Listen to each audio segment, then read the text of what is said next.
Imagine sitting in a quiet café, watching people come and go, when suddenly, one small act changes everything.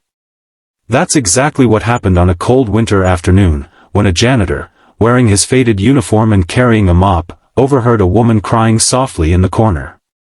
She looked completely lost, speaking broken English, trying to explain herself to the barista who just couldn't understand her. The other customers were staring, whispering, but no one stepped forward to help.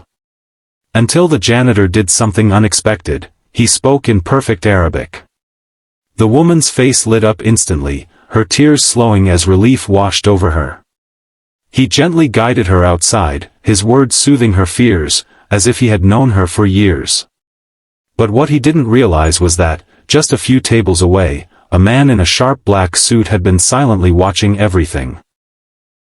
The man was Daniel Gray, a cold and feared CEO, known for firing employees without mercy, for never showing emotions, and for living in a world made of walls so high that no kindness could climb them.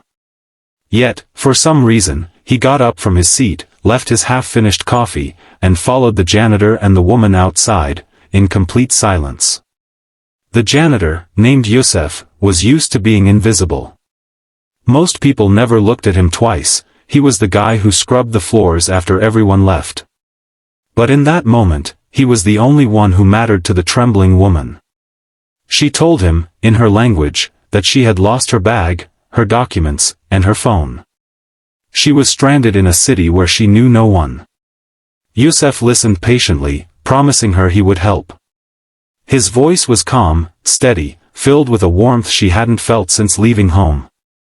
He didn't care that people were passing by without stopping.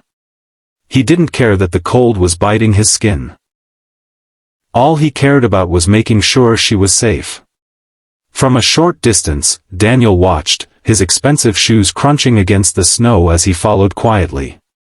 He couldn't understand their words, but he could feel the compassion in the janitor's tone, see the way he bent his shoulders slightly so the woman wouldn't feel small. It struck Daniel in a way he didn't expect. Because in all his years of business, in all his boardrooms and glass towers, he had never seen kindness so pure, so uncalculated. Yusuf took the woman to the small shelter where he lived, a humble, cramped space above a laundromat. He offered her tea, gave her his extra blanket, and assured her she could rest until she found a way to contact her family. She looked at him with gratitude so deep it brought tears to her eyes again.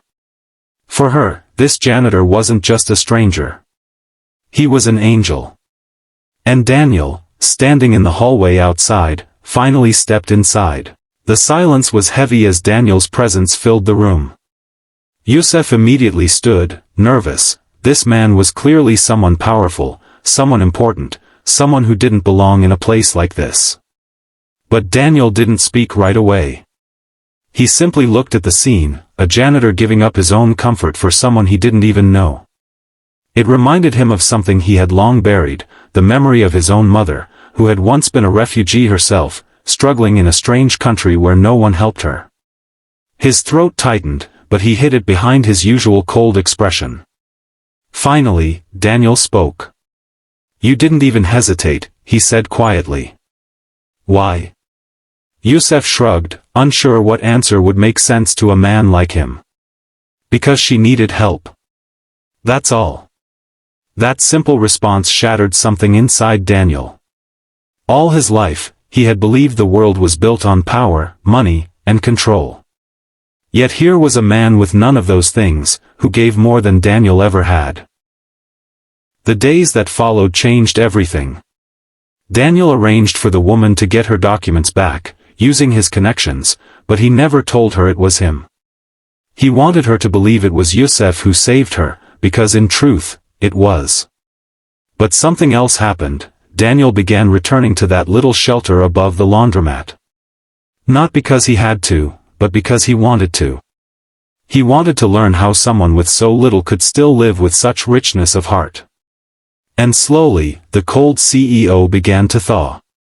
He started noticing the people around him, not as employees or pawns, but as human beings. He found himself helping a struggling intern, paying for an old woman's groceries without being seen, even calling his estranged sister after years of silence. His board members were shocked at the sudden change in him, but Daniel knew the truth. It all began with a janitor who spoke Arabic to a lost woman. By the end, Daniel told Yusuf something he never thought he'd say. "You reminded me what it means to be human. You saved her, but you also saved me." And that's the story we need to remember.